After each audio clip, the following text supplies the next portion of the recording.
Today I'm back to share more with you from Charlotte's Web, and I've been reading over some of your posts on Seesaw, some of the things that you've been noticing about the book and about the characters. I have our story map here, and I know on the last assignment that I posted, I asked you what would be the next thing that we would add to our story map, and most of you told me that we wanted to add that Wilbur has finally made a new friend, Charlotte. So we're gonna go ahead and add that to our story map. So we've tracked like the first 3 big events in the story. And today as we read, the chapter that I'm gonna read to you today is really short. And it's called Summer Days, and it's all about that magical beginning time of summer, kind of like what we're starting to experience right now. And if we're thinking about the story, I know I shared with you that these are 4 of the main elements that we think about when we think about stories. We think about the plot or the story itself and what happens in the story. We think about the characters. We think about maybe the language of the story and the way that it's written. And then we think about the big ideas. Today is mainly going to focus on maybe some of the interesting language that we hear at the beginning and the descriptions, but then we're also gonna think about one of the characters in the story, and it's a character that we've already met, but I have a feeling that you're gonna feel a little bit differently about that character after we read chapter 6. So, without further ado, Summer Days. The early summer days on a farm are the happiest and fairest days of the year. Lilacs bloom and make the air sweet, and then fade. Apple blossoms come with the lilacs, and the bees visit around among the apple trees. The days grow warm and soft. School ends, and children have time to play and to fish for trouts in the brook. Avery often brought a trout home in his pocket, warm and stiff and ready to be fried for supper. Now that school was over, Fern visited the barn almost every day to sit quietly on her stool. The animals treated her as an equal. The sheep lay calmly at her feet. Around the 1st of July, the workhorses were hitched to the mowing machine, and Mr. Zuckerman climbed into the seat and drove into the field. All morning you could hear the rattle of the machine as it went round and round, while the tall grass fell down behind the cutter bar in long green swaths.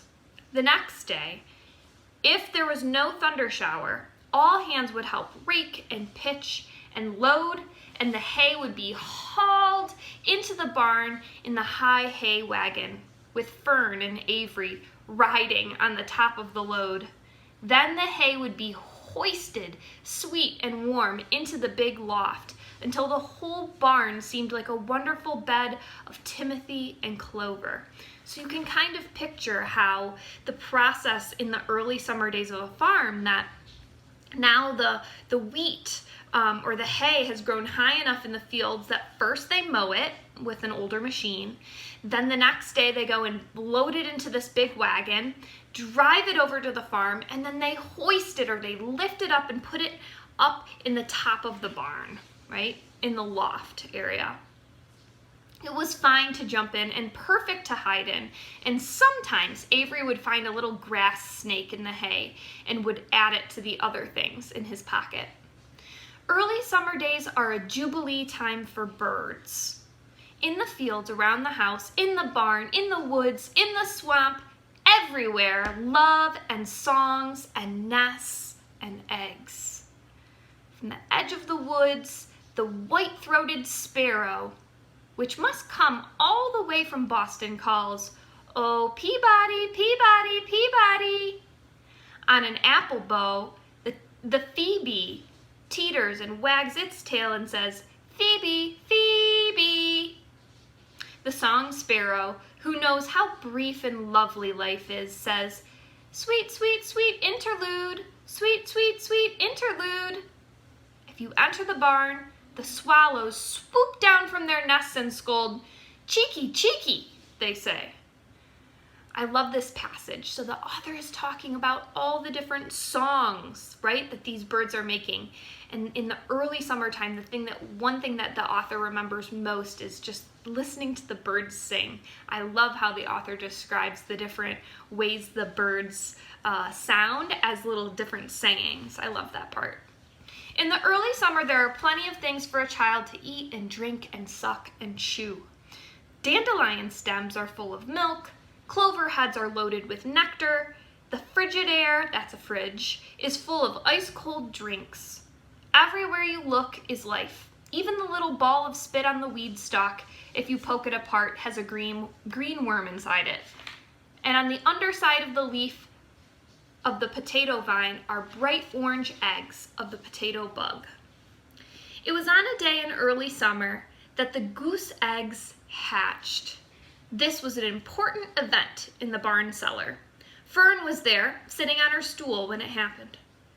Except for the goose herself, Charlotte was the first to know that the goslings had at last arrived. The goose knew a day in advance that they were coming.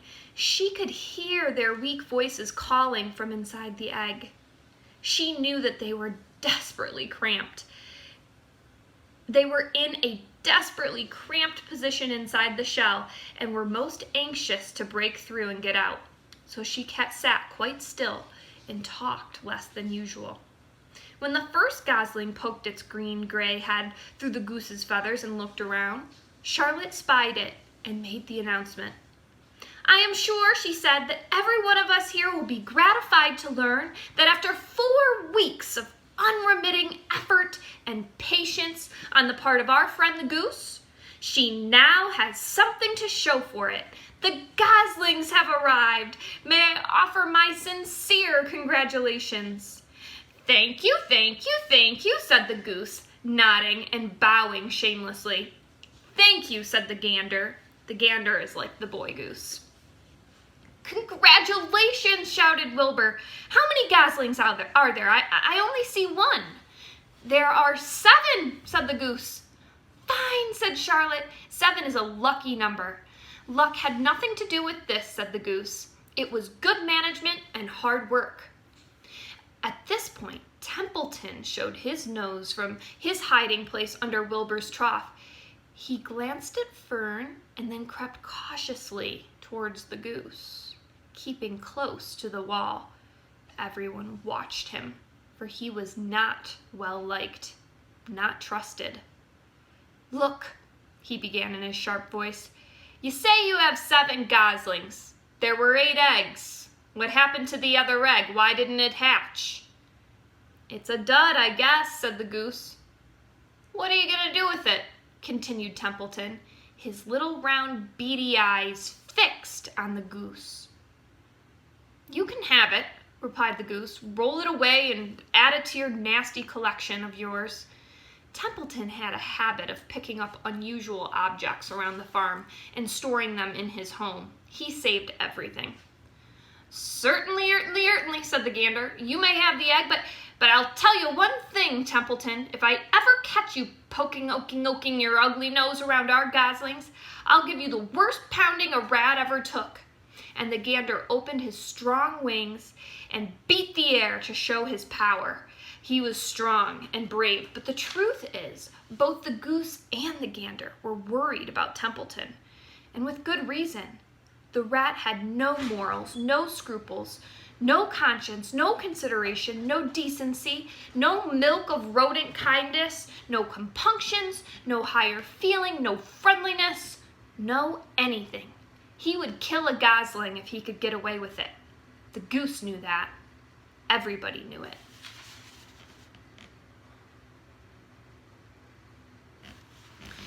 With her broad bill, the goose pushed the unhatched egg out of the nest, and the entire company watched in disgust while the rat rolled it away.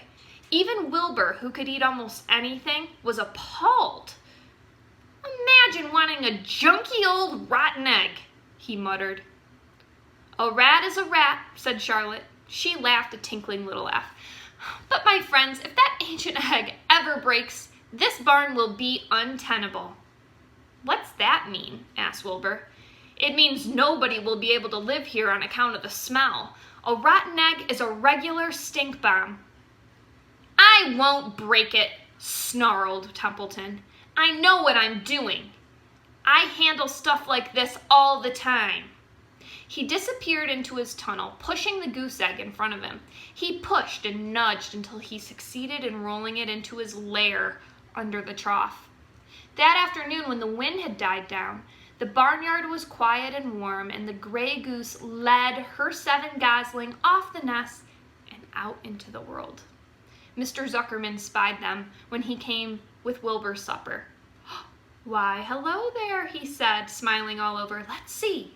1, 2, 3, 4, 5, 6, 7. 7 baby geese. Now, isn't that lovely?" I really liked that chapter, and I hope that you did too. I'll post a few questions and a few wonderings about this chapter of Charlotte's Web on Seesaw, and I hope you join me next time when we read chapter 7, Bad News. Ooh, I wonder what's going to happen. See you guys again soon.